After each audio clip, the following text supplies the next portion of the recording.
Web3 meaning occasionally, the phrase Web3 is used to refer to the stage of the internet that is expected to, or that is believed to have already started, to follow the stage of the internet that is often referred to as Web 2.0.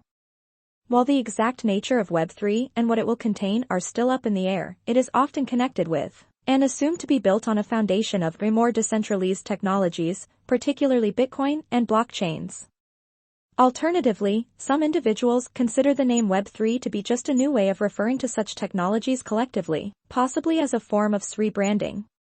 When referring to such things, the term Web3 is frequently used to distinguish them from Web 2.0, which is commonly referred to as the second generation of the Internet in its current form, and which is characterized in part by the dominance of social media and corporate-owned platforms and sites such as Google, Facebook, and Amazon. Web 3.0 is a word that is occasionally used interchangeably with a Web 3 to indicate the same thing.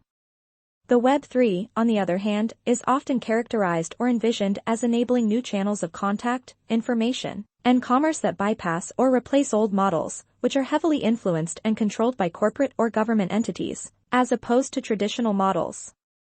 Examples include blockchain technology, which proponents claim allows people to administer their own organizations, data, and transactions without the need for external oversight or regulation. Despite the fact that certain current technologies and platforms are regarded to be a component of Web3, many predicted parts of Web3 are still speculative, needing developments in artificial intelligence or virtual reality, for example, to be realized.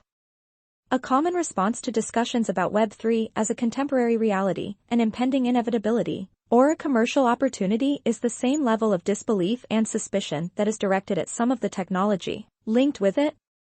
Criticisms of cryptocurrencies and non-financial tokens, for example, include claims that they lack use, that they are marketing schemes or outright frauds, and that they have negative environmental consequences, namely the high amount of energy required for maintaining them digitally.